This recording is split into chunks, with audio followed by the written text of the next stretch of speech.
The city of Hong Kong set the stage for an opulent gala ceremony on April 16, marking the launch of the South-South News Asia-Pacific's office, new center for news and media, economic cooperation, art and culture, and investment and finance. 2, 1.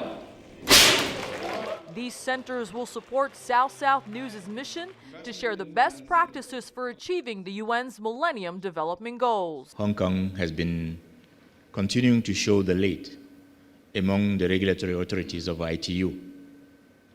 And therefore, there is no better place to bring South-South News. It is my pleasure and privilege to welcome you all to the launch of the News and Media, Economic Cooperation, Art and Culture Center, Investment and Finance Center of the Asia-Pacific South-South News Office. The Asia-Pacific headquarters of South-South News is based in Hong Kong, but will work develop cooperation between the major countries of Asia-Pacific region and the developing countries of the world. This launch was supported by UN Habitat and the International Telecommunication Union, of which the Secretary General Hamadoun Touré flew to Hong Kong exclusively for the initiative.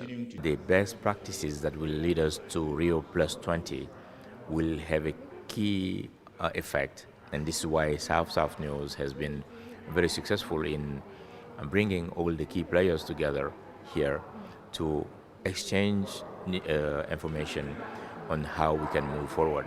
Information and communications technology, I think, can be and should be and will be a main driver for development in general and sustainable development in particular. The ceremony was enjoyed by 19 UN ambassadors and representatives of several UN agencies. It is better to move toward these concrete actions, that few things that we can do together. And next time when we meet, we can see how much have we gone. For partners to get together, whether it's private sector, government, local governments, and with the UN agencies playing the role as facilitators, as brokers, to put all these actors together and identify the most effective, cost-efficient ICT solutions that will help the urban poor. Guests were joined by high-ranking Chinese officials as well.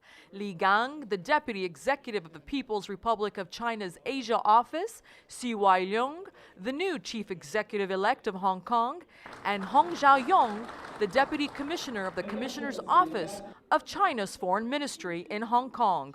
All attended the launch. Hong Kong is not just a media center of this region, but also a center for financial services, arts, and a number of other things. So I'm very pleased to see 2 years later, having established the South Media Center in Hong Kong, I'm seeing the media center being sort of broadened to cover various other aspects of the role that Hong Kong plays in the region.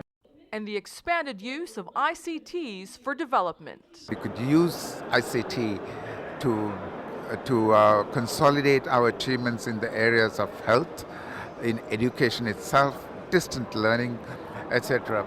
The morning session showed that there are ample opportunities, especially for young people, to have the better future by having communication. Need to look at whatever we can do to use ICT towards our development.